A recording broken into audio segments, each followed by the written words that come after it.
ബോളിവുഡ് നായിക ദീപിക പദുകോൺ വിവാദത്തിൽ. എന്തിനായിരിക്കും? പറഞ്ഞു തരാം. നായികയ്ക്ക് മാത്രമല്ല, ഒരു ബോളിവുഡ് നായകനും കൂടിയുണ്ട്, ഋത്തിക് റോഷൻ. രണ്ടുപേരും സൈബർ അറ്റാക്ക് നേരിടുകയാണ്. ബോളിവുഡിൽ ഇനി വരാനിരിക്കുന്ന ചിത്രങ്ങളിൽ പ്രേക്ഷകർ ഏറ്റവും അധികം കാത്തിരിക്കുന്ന ചിത്രങ്ങളിലൊന്നാണ് സിദ്ധാർത്ഥാനന്ദിന്റെ ഫൈറ്റർ.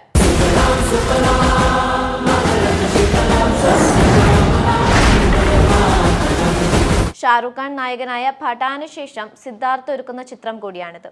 ഒരു വലിയ ഇടവേളയ്ക്ക് ശേഷം ഷാരൂഖ് ഖാൻ ഗംഭീര തിരിച്ചുവരവ് നടത്തിയ ചിത്രം കൂടിയായിരുന്നു.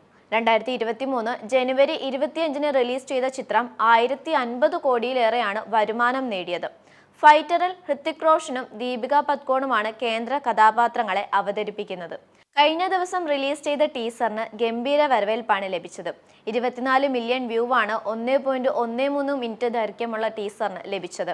എന്നാൽ ടീസറിന്റെ ഒരു രംഗത്തിന്റെ പേരിൽ ഒരു വിഭാഗം ദീപിക പദുകോണിനെതിരെയും ഋത്തിക് റോഷനെതിരെയും രംഗത്ത് വന്നിരിക്കുകയാണ്.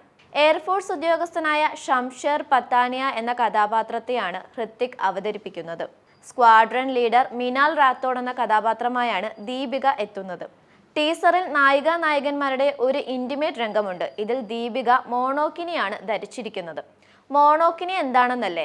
അത് സിംഗിൾ പീസ് സ്വിം സ്യൂട്ടാണ്. ഫ്രീഡം ഇൻ ഫാഷൻ എന്ന ചിന്താഗതിയിൽ റൂഡി ഗൺറിച്ച് എന്ന ഡിസൈനറാണ് ഇത് രൂപകൽപ്പന ചെയ്തത്. ഇത് ദീപിക ധരിച്ചതിന് എതിരെയാണ് ഒരു വിഭാഗം രംഗത്ത് വന്നത്. വ്യോമസേനയെ അപമാനിച്ചുവെന്നാണ് ചിലർ ആരോപിക്കുന്നത്. ഇതുപോലുള്ള രംഗത്തിൽ അഭിനയിക്കാൻ ഋത്തിക്കിനും നാണമില്ലേ എന്ന തരത്തിൽ ആക്ഷേപിക്കുന്നവരുണ്ട്.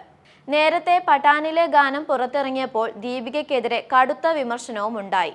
സിനിമ ബഹിഷ്കരിക്കണമെന്ന ആഹ്വാനവും ഉയർന്നിരുന്നു. ഷാരൂഖ്, ദീപിക എന്നിവർക്കെതിരെ വ്യക്തിപരമായ സൈബർ ആക്രമണങ്ങളും ഉണ്ടായി. ഇതിനെയെല്ലാം അതിജീവിച്ച് ആഗോളതലത്തിൽ വൻ വിജയമാണ് ചിത്രം നേടിയത്. 2023 ജനുവരി 25 ഫൈറ്റർ തിയേറ്ററുകളിലെത്തും. രമോൺ ചിപ്പ്, സിദ്ധാർത്ഥാനന്ദ് എന്നിവർ ചേർന്നാണ് തിരക്കഥ ഒരുക്കുന്നത്. 250 കോടിയാണ് ചിത്രത്തിന്റെ ബജറ്റ്. വിശാൽ ശേഖർ കോംബോയാണ് സംഗീതം. മലയാളിയായ സച്ചിത് പൗലോസ് ആണ് ഛായാഗ്രഹണം. ഷാരൂഖ് ഖാന്റെ പഠാന്റെ ഛായാഗ്രഹകനും സച്ചിത് ആയിരുന്നു. എന്തായാലും ചിത്രം വൻ വിജയമാകട്ടെ എന്ന് നമുക്ക് ആശംസിക്കാം. ഈ വിവാദം സിനിമയെ ബാധിക്കാതിരിക്കട്ടെ. കൂടുതൽ വാർത്തകളും വിശേഷങ്ങളും നിങ്ങളിലേക്കെത്താൻ ABC TV സബ്സ്ക്രൈബ് ചെയ്യുക, ബെൽ ബട്ടൺ അമർത്തുക.